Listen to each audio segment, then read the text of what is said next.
And we have agreed that we may have a session in Parliament so that they can come and make some short presentation on what the GMO is about. Because GMO is not something bad. Yeah, it's not something bad. It's not, in fact, I didn't even know, and I've just walked around and I'm told we can also test the product, whether it's GMO or not. And it's not that it's harmful. No, it's not. It's just changing of whatever tactics given the environment, because the environment keep on changing. When you are born, take yourself, when you are born, it was different from what it is today. Look at even the heat. Look at the skies. It hasn't been like this years back when we were young. By this time we should be having some rains. There's a difference. And you ask yourself why it's like this. It's because of whatever the environment. So it's only fair that members of Parliament and the general public can now listen to us after this presentation. And I was also not very convinced about the GMO. Of course, I was told that it brings cancer and all other things. It's not true. It's not true. Yeah. So get rest assured, those who are listening to us, that GMO is not bad. GMO is just changing the tactics of changing the products, so that the plants. It doesn't matter which one. Yeah, maize or whatever, beans, cassava. Yeah, it's just changing the tactics, and that's what you. After being a part of that presentation, I now have changed my mind. We are rolling out as part of this conference, a coordinated and a well-structured public education and engagement program. We have requested for financial facilitation from government to revive a program that was initiated in 2008, which tells all of us that the need for public awareness, public education, and effective communication was identified way back in 2008, even before the enactment of the law. And the president is seen in that photograph launching the BioAware program.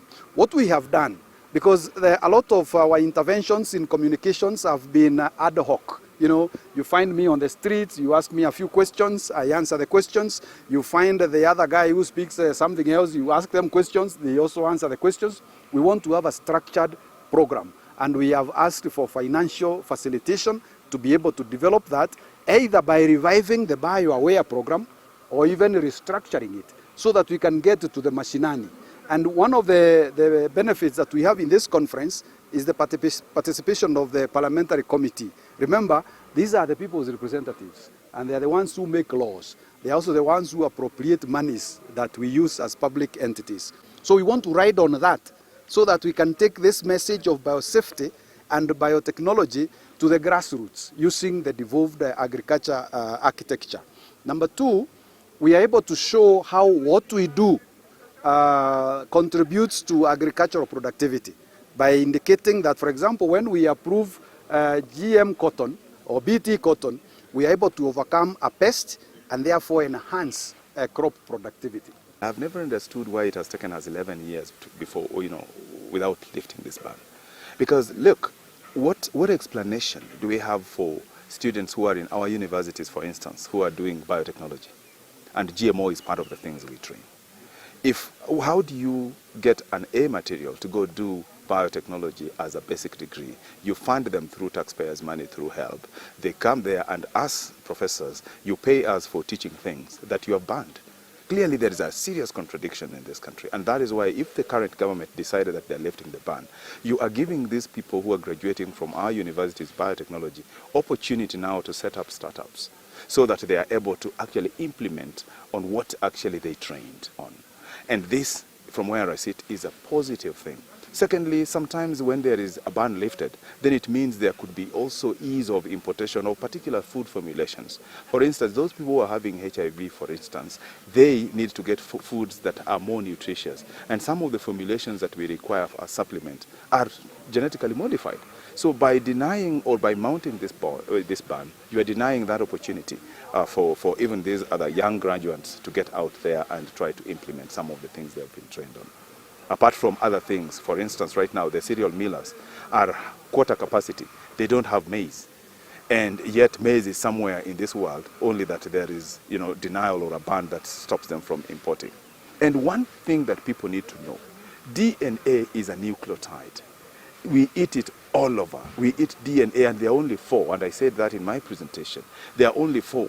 Those things are the same from different sources, only that the arrangement and quantity is what varies. So I don't see why people are scared about eating DNA. We eat it. When you eat maize, you eat with the DNA. You eat beans, you eat it with the DNA. What we do in genetic engineering, we can now take the DNA responsible for proteins that is in beans that you eat anyway and move it into maize so that maize has also a bit of protein. How bad can that get really, when ordinarily you're eating githeri? So it's a lot of public participation that is required so that we are able to communicate these things to our populace so that they can appreciate that already we have a technology that works. Do this. What is it that you're looking for and you want to go and do? That is where we come in. And just simply so that you appreciate what the central dogma is. For instance, if there is fire right now, here in this room, or a bomb, that means a DNA is expressed, that section of the DNA that is responsible for that, taken to the ribosome. Remember in high school? Simply put, if you have a CD, and just follow this is an analogy. If you have a CD itself has music into it. Do you blame? Do you blame your radio? No. You will go back to the CD and start saying, hey, did I pick a wrong one? And that is what we are saying. If we are making, then the one that is not overlapping any of the useful genes is the one that takes, moves to the next layer. NBA will be on your neck, because of the effective, as we are sitting here now and discussing GMO foods. The Ebola, which is a drug that is used for this degeneration of the bones, is actually made and expressed in carrot cells. Those are plants. Then you inject that. It worked, but many people had a lot of problems because of the allergenicity. Also, the problem was insulin, and then it transformed it into the E. coli. E. coli is in your stomach. Because we knew if you put it in another bacteria, they'll say, but those bacteria are pathogenic. Really enjoying GMO in drugs in many ways, honestly. And you don't even have option. GMO is not like it comes, because tell me if people who are not toxic, all that is where now NBA comes in. And what should we have as a country? Because you cannot have biosafety management system that doesn't have any facility to be regulated. The NBA board decides there is that records that you actually can go to appeals board to still say that I'm not particularly happy with how it was done. And that is why I just want to highlight, because this is an NBA affair, but I cannot avoid saying what NBA really is. Staff there are my own students. I can tell you that they are almost all of them have master's degree. And if they feel, and you are here talking how bad it is, we should be hearing you actually in Parliament repealing that act. Then it makes sense. Otherwise you talk when you still have it. I'm just trying to tell you that don't worry about biosafety. It is taken care of, from different legal platforms. NBA is on your case. They must review what is this thing that you want to do. And once they're done with that, then when you think that now you want it to not GMO. So let's not become a lot more emotional with some of these things and make it so complicated as if it is something that is coming out. Look at that. Just get to know what are the organizations or the organizations that have the labs that do GMO. There is one at Kenyatta University, and I'll talk about this shortly. The Kenyatta University lab, where I've been heading for years, and I did my master's in this lab, and undergraduate projects and masters in this lab about them. What a gene is just a section of that genome I talked about, which is expressing something. That is what a gene is. No, I was there. It turns right. Yes. Sawa. Tusonge nyuma kidogo tafadhali so that we all get a shot. Now, we're taking the group photo. So, directly here. Or we look at you. Okay. Thank you very much. Thank you. Thank you. Thank you.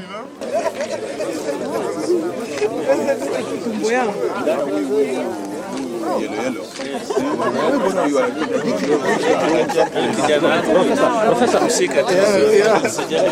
Okay.